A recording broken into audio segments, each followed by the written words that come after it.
My name is Mark Rubin, and I'm a dream weaver. I hope these widgets help you weave your dreams into reality. This story is about using games to teach people things. And the thing I'll be teaching people is the business of the bees, which is how to be a profitable beekeeper. And this is one of the ways I'm demonstrating a regenerative business model, which is a business model that creates money, teaches skills, creates a community, and restores habitat, which in this case will be pollinator habitat. The reason I came up with this game is because in my eco project, I have a series of steps on an attention funnel. And it starts with these observations, this video series of observations that I've made in my life. And then it goes into the Lessons from Nature podcast. And then it goes into the book, Honey is Money, which is the kids' version of these ideas. The objective of this thing was to create 10,000 beekeepers by the year 2030. And I was thinking through all the steps in between having a kid's book and having 10,000 beekeepers. And I've been in business for a long time, so I have a pretty good understanding of all the components of a business system and the amount of work it takes to teach people things. Also considering that most people are worker bees, and that means they have special skills in a particular area and don't have a holistic view of all of the processes necessary to build a comprehensive business system. So people specialize in things like marketing, or someone might be good at project management, or someone might be good at a specific thing, but not have the vision of the entire thing. And they're just a cog in a machine. And that's very common. That's a common way to go about life. So when designing a business system that covers all aspects of business, even though it's a simple business, it could be a lemonade stand, every business has these functions in this order: marketing, to generate awareness of the concept; sales, which is explaining to another person how this concept can help them; operations, which is the doing of the work that's being traded or the shipping of the product that's being traded; HR, which is hiring people to do specific job functions. And even if there's one person doing every job function, there's still HR, knowing what the job functions are, knowing if you're doing a good job at the job functions, ranking the job functions in terms of priority and importance and effectiveness, efficiency, all the things you would need to do. Even if you're a one-person business, there's still HR. And then there's finance. Finance is about the money, capitalization, banking, transactions, cash flow, pro formas, balance sheets.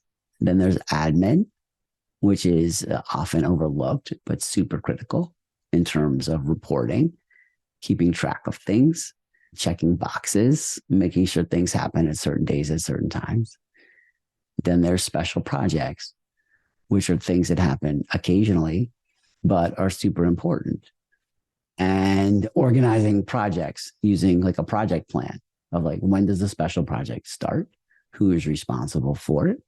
What are the milestones within that project? How much money is each step going to cost? Who's going to do it? When?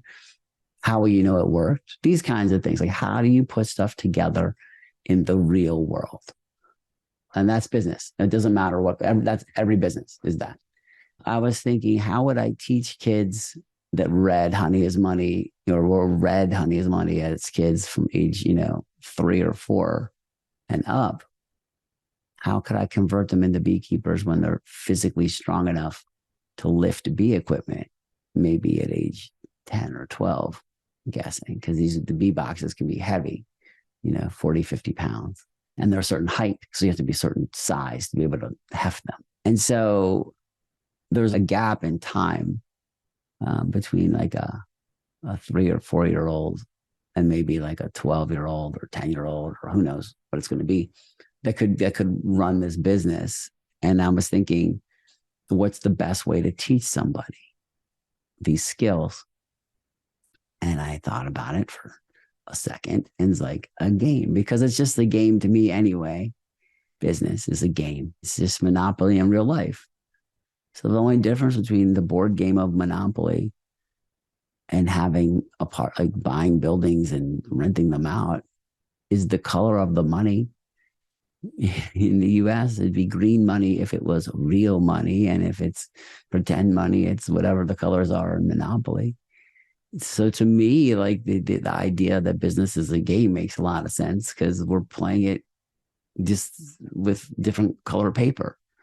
So I was thinking about this game. And since the book Honey is Money is all the lessons and secrets of the bees as it relates to gathering energy from a habitat, and including things like teamwork, cooperation, marketing, and everything, I thought it'd be fun to convert those assets into a board game. It's now it's November 2023, and we've done the second iteration of the gameplay design of the board game. We have the basics down. In December, we'll finalize the gameplay, and in 2024, we'll be selling the board game, BeeBox, the business of the bees.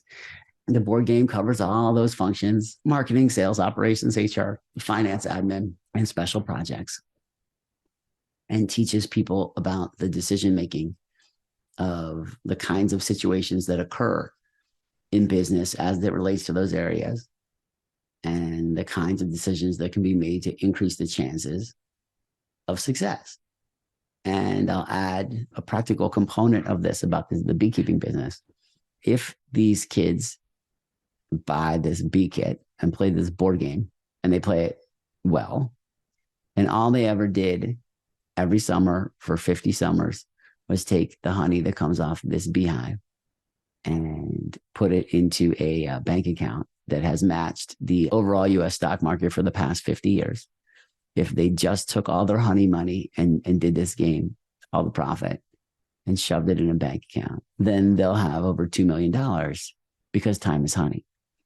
And if nothing else, if that lesson comes through, then that would create a situation where these 10,000 kids could essentially spend all the rest of the money they ever make in their life on whatever they want. And as long as they committed to selling this honey in this way, be multimillionaires later. And it's not that the objective is to have $1 million or be worth $1 million or whatever the game is. It's to feel safe with money. When people feel safe, they make better decisions. So that's the BeeBox, the business of the bees board game.